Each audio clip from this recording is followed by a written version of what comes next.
using numbers to find the 75 greatest NBA players of all time. It is an old Jimmy High Roller video, but it is a video that, you guys have been liking our ranking videos basically. 4 years ago. So this is a video that's kind of like ranking, but through data. Yeah. Before we get into it, make sure you smash the subscribe and follow button. And because it's because it's my birthday, make sure you hype up this video. That's Fats's birthday wish. That's all she's asking for. That's not asking for too much, is it? There we go.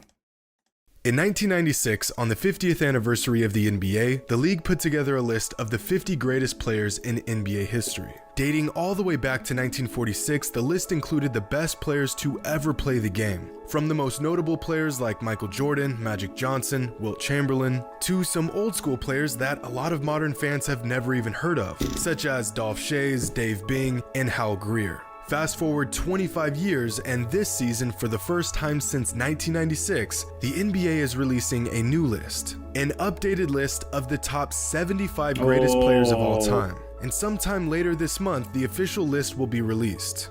So that's an official list, and I'm guessing he's going to do his list, and then they're going to see whose list... Well, his list is going to come out now. Well, before the official NBA list. So being in Jimmy High Roller's shoes is quite interesting to see where his list will compare to the official NBA list, which comes out a few months later. Because Jimmy goes off data. Yeah. But until then, many NBA fans have wondered how the league will go about this. Will the NBA keep the original 50 players and just add 25 new ones? In that case, it would be tough to narrow down 25 years of basketball to just 25 players. Not only that, but as much as we want to respect the past, I think we can all agree that a generational talent in the 50s isn't quite up to par with the generational talent from the 2000s. But this list is based off of the greatest players, not the best players. And there's a distinct difference there. A player can be exceptional, but due to many different variables like injuries and bad management, that player may never reach their full potential in terms of greatness. Tracy McGrady, Patrick Ewing, and Dominique Wilkins are all great examples of this. With a list this expansive ranging through 7 decades worth of NBA history, there is bound to be a lot of subjectivity. The official top 75 greatest players of all time list was voted on by a blue ribbon panel of media, current and former players, coaches, general managers, and team executives. But even with all that basketball knowledge and experience, there are bound to be entries that leave you baffled. Writers for USA Today Sports created their own list of the greatest 75 players ever. One writer voted for I saw MJ first.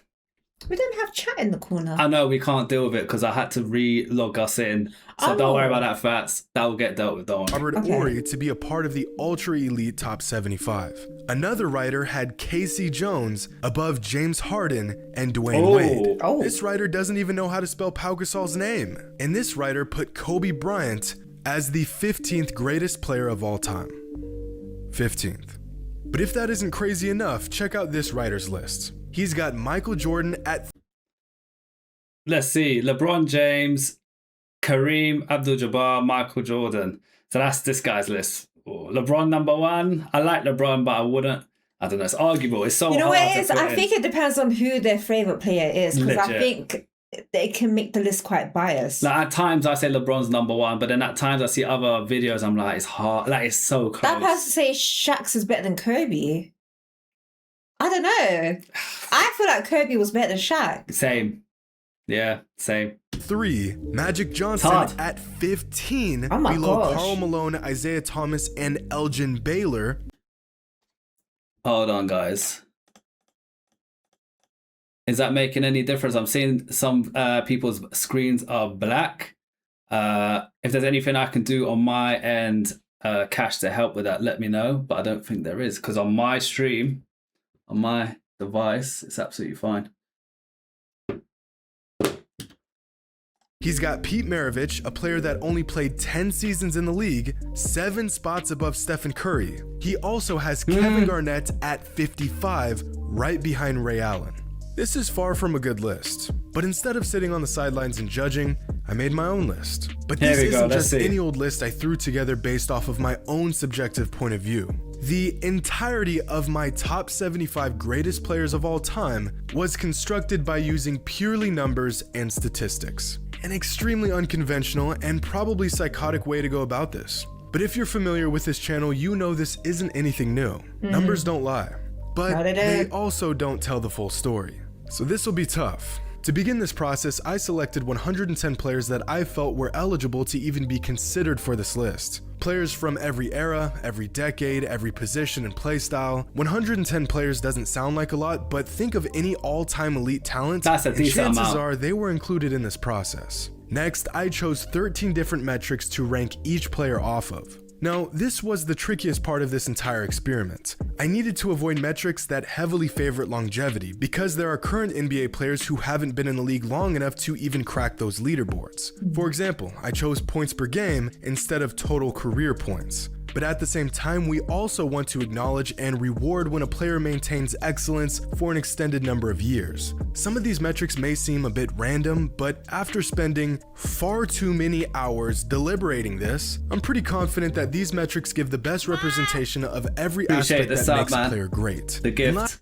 You know what's crazy? This must have been really, really time consuming for Jimmy High Roller because he is doing this all on data for 125 players. Yeah. Massive W, Jimmy High Roller, because this is a good video. Lastly, not every category is weighted the same. Finals MVPs, regular season MVPs, and championships are weighted slightly heavier than the other categories since, you know, those things are pretty important. I will assess every player in every category. The top 20 players in each category will earn points. The leader in each category will earn the most points, second place earning the second most points, and so on down to the 20th best player. Once each player has been assessed across all 13 categories, we will add up the total points, and the top 75 points earners will be our top 75 list.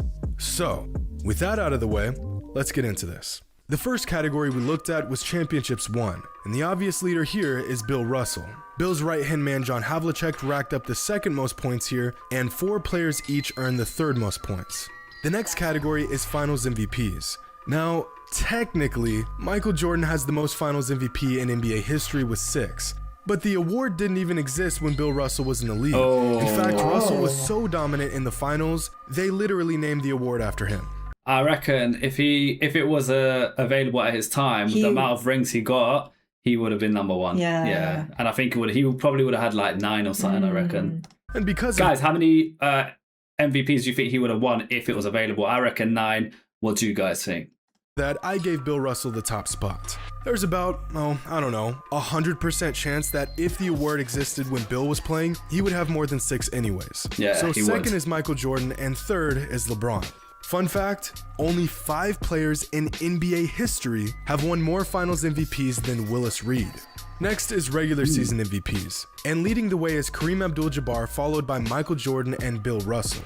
Only 8 players in league history have earned more than 2 regular season MVPs, one of them being the criminally underrated Moses Malone.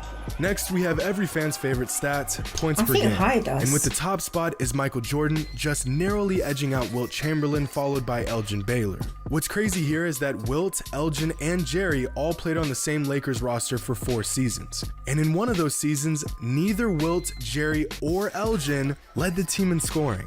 Shout out 1972 Gail Goodrich. Following points per game is assists per game. And at first thought, I assumed Magic, John Stockton held #1. this title. But it's actually Magic Johnson with a sizable lead, followed by Stockton and Oscar Robertson.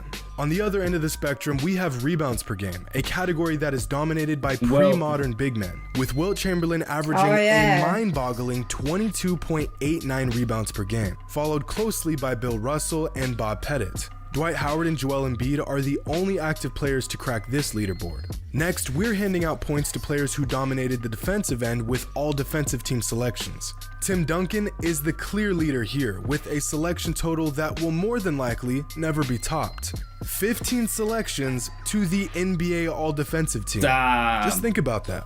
Tim Duncan, yeah, he's someone who I feel, like I said this many times, and I always say, he didn't have the stardom effect. Yeah. But as a player, his numbers as a team contribution, he is amazing. I wonder why he didn't have the stardom effect. Do you think it's because he doesn't have the superstar look?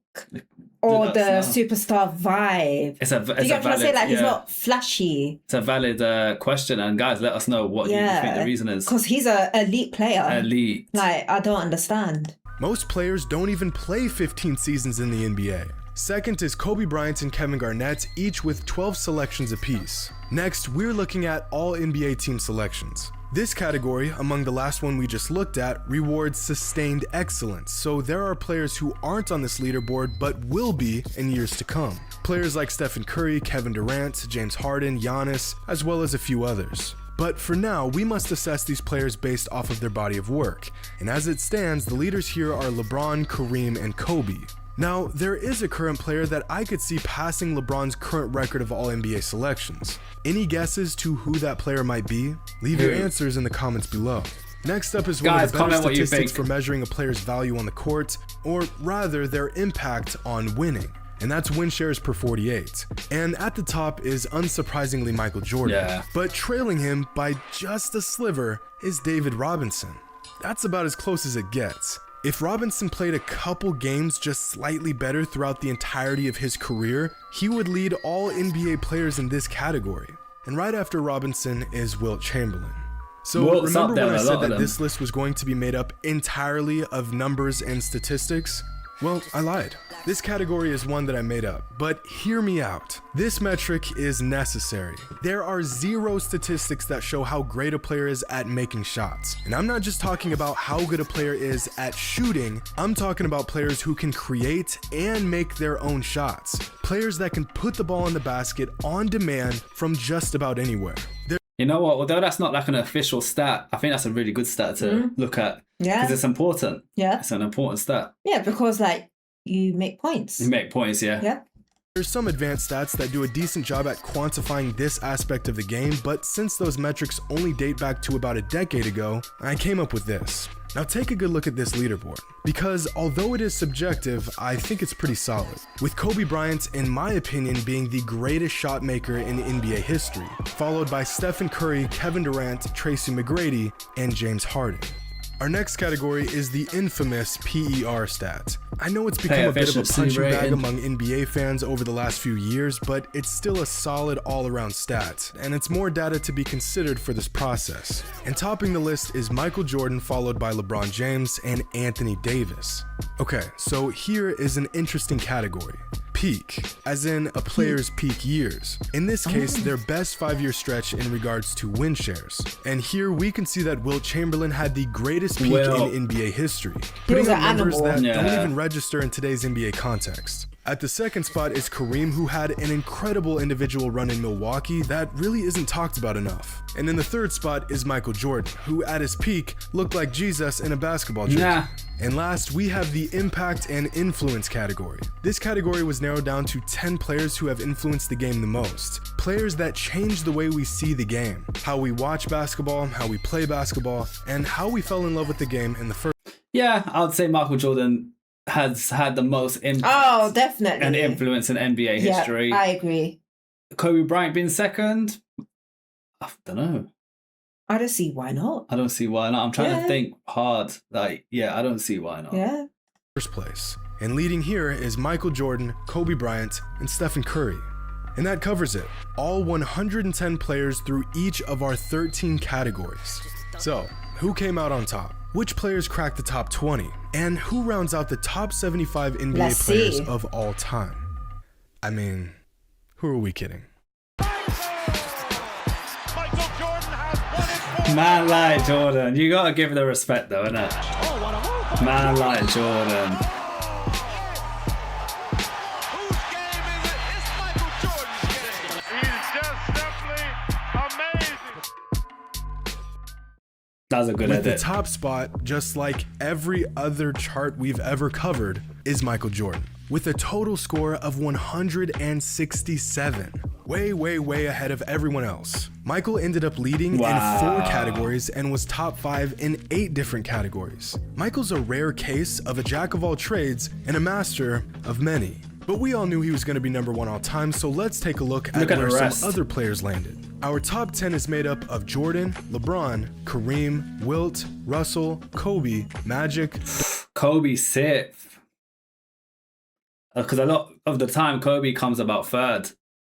So to see him, a lot of people don't have Kobe in the top 5 though. Like generally, I mean, he's definitely in my top 5. When people say GOAT debate, Kobe's normally around 3rd, normally. Yeah. Wilt around 4th is about right. Then again, Kareem's always hit or miss with top 3. Yeah, it's tough, man. Duncan, Durant, and Shaq. Now, is that a perfect top 10? Well, I don't think a perfect top 10 exists. What do you guys think of that top 10? Obviously, this is based on data, and Jimmy Harrell has introduced maybe a stat or two, which he wasn't an official stat. But what do you guys think of this top 10 list? Would you say that's accurate to your top 10 list, or would you say that's different? What would your top 5 be? Yeah, comment your top 5. You asked that last time, so do the same. And how different it is to this one. To be fair, every player in the top 10 is a solid player. There's no one that's like surprising to be in that. Do you know what I mean? There's no one like, oh, how the hell did he get in there? Like everyone is a legend, basically. Yeah. In their own right. So I can't really like flaw that. But considering we literally use data and numbers to make this list, I'd say that's a really accurate top 10. And I just want to say that I'm glad to see Kevin Durant in the top 10 all time. Some fans will agree with this, many won't. But all things considered, Durant has put together a career that ranks up with the greatest of all time. If I had to put KD on an all-time list based off of what I personally think of him and his accomplishments, this is about where I'd put him as well. Larry Bird surprisingly missed the top 10 cuts and landed at 11, followed by Oscar Robertson, Hakeem, Pettit, and David Robinson. Steph Curry ended up at 16, followed closely by Chris Paul at 17, and Karl Malone, Dirk Nowitzki, and Willis Reed rounded out the top 20. Now, I'm not going to go into detail on each and every player, but let's talk about some notable rankings. Kawhi Leonard finished at 22 with James Harden just behind him at 24. Giannis ranks 30th all-time, which would make him, at this moment, the 6th greatest power forward of all time. So this list is a bit more up-to-date than the last one we done, because the last one, there wasn't no Jokic, there wasn't no Giannis. Yeah. I don't think this one had Jokic, because I don't see Jokic. I don't see Jokic on here. I don't see Luka on here either. The last list was like 5.5 years old. Yeah. This one's about 4 years old. We want to try find one that's like to date, but there's nothing on YouTube that I can personally find. Yeah. Oh, Jokic is there. He's 71. Oh, he's 71. So, okay. So then again, now he's probably much higher. Top. Because this is 4 years ago. Yeah. So, yeah, guys, if you know a creator who's done a list that's more current, would love to see it. Because obviously we're only going by what we have really. And I've only found the one that's 5.5 years old and this one, which is 4. So if you see a good content creator, there, 42. Luka. So again, he would probably be a lot higher now. Yeah. But at least they're on the list. Probably too low for him. I know he's still young, but he's already accomplished a lot more than some other players above him did in their entire career. Westbrook, Lillard, and Kyrie all finished in the late to mid 40s. Carmelo and McGrady finished at 55th and 57th respectively, and somehow Dwayne Wade slipped down to 47. But you want to hear something insane? 5 players on this year's Lakers roster made this list. Damn. 5. Lakers and Dwight Howard, who on would fire. have been the 6th player to make this list, just narrowly missed it. Some more interesting notes about this list: the 1984 and 1996 draft classes, both known as 2 of the best draft classes of all time, both have 4 players who made this list. Imagine but this that. particular stretch right here, from 1996 to 1998, produced 9 players that made this list, which is what I would consider to be the best stretch of NBA drafts in league history. Of the original 50 players from the NBA's official list in 1996, 36 of them made the cut this time around. And of the 75 players on this list, 18 of them are currently in the NBA. At just 22 years old, Luka Doncic is the youngest player on this list. And Luka's possible appearance on the NBA's official list has been the topic of a lot of debate lately. Should a player that has only played 3 seasons in the NBA make such a prestigious list? Yes, because they're saying obviously this was early in Luka's career, so he only had 3 seasons then, but now he's on season, let's say 7, for argument's sake, and he's killing it. Yeah. Well, it all depends on how you look at it. Is Luka Doncic a top 75 player of all time in regards to what he has accomplished in the league? No. Is he a top 75 player of all time in regards to skill and ability? Without a doubt. I would assume that when the NBA makes their list, they will be considering both of these factors. But in the case of our list, the data says he lands at the 42nd spot. Which is crazy, because Luka doesn't even qualify for half of these categories yet, and he still rose this high on this list. But I want to make something clear. This list is far from perfect. Paul Pierce is too low. Dwayne Wade is too low. He should be somewhere around 30. He's very Bob low. Pettit's too high. Clyde Drexler and Patrick Ewing didn't even make the cut, which is an absolute tragedy. And I think the biggest flaw in using this particular method of sorting out the top 75 players of all time is that numbers do a terrible job of recognizing the small nuances of a player's game. Bruh, this is what annoys me a little bit, yeah? When we critique a Jimmy High Roller video and we say something like, sometimes numbers don't paint the full picture, the YouTube comments go off on us. Oh my God. What do you know about basketball? People had a go at us about the Luka video. Jimmy's been doing this since you lot don't even know what basketball is. How can you question his and data? now we've got Jimmy. Jimmy's saying it himself. Yeah. So, like, do you know what I'm saying? Data don't always pull the full Exactly. picture. It is what it is. Despite how many hate comments we're going to get for saying that. There's no real way to explain Stephen Curry's on-court gravity using just numbers. A basic stat like points per game does not begin to describe Tracy McGrady's scoring prowess, and no stat truly captures just how dominant Patrick Ewing was in the low post. Numbers can only take us so far. But Thank you, know the Jimmy. best part about this list? 95% of our entire process for deciding who lands where was based off of statistics, raw data, numbers on a computer screen. And we still came up with a better list than a lot of analysts and so-called experts. You can either use what they like to call the eye test to assess players, or you can use stats. I would like to think that most fans do a little bit of both. But to know that some individuals have an eye test that can lead them so far astray is baffling to me. Now, I know this list has its flaws, but instead of looking at who is and who isn't on it, look at where players landed on this list and who landed near them. Derrick Rose is right between Bob 72. McAdoo and Nikola Jokic. And when you think about what these players have accomplished, this actually makes sense. Same thing with Willis Reed, Karl Malone, and Dirk Nowitzki. Charles Barkley and Kevin Garnett landed in back-to-back spots as well, which would make sense. But let's be honest, a list this extensive gets pretty shaky after about 40.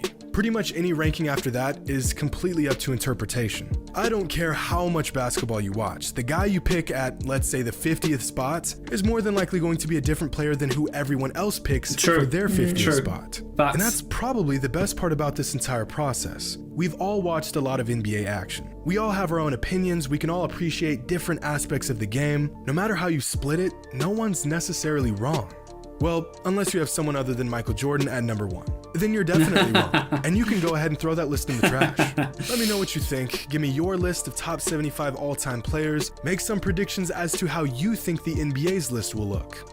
Hope you all It will be a lot for us to ask you guys to make a top 75 list in the comment section. Yeah, just give us your top 10. I'm curious about your top 10. Yeah. Top 10's on Top par. 10 is good enough. Yeah, I'd love to. And bear in mind, guys, this is about 4 years old. So if you guys know a more current list, let us know. We'd love to see a more current list. There Yeah. isn't really many out there, like, you know, so we would love to know about it. But yeah, that is video number 1. And I like how Jimmy did critique his own work a little bit and said he highlighted that there's flaws at times, and you know, he didn't hide away from that, so that's good. And numbers ain't everything. Yeah, that's it.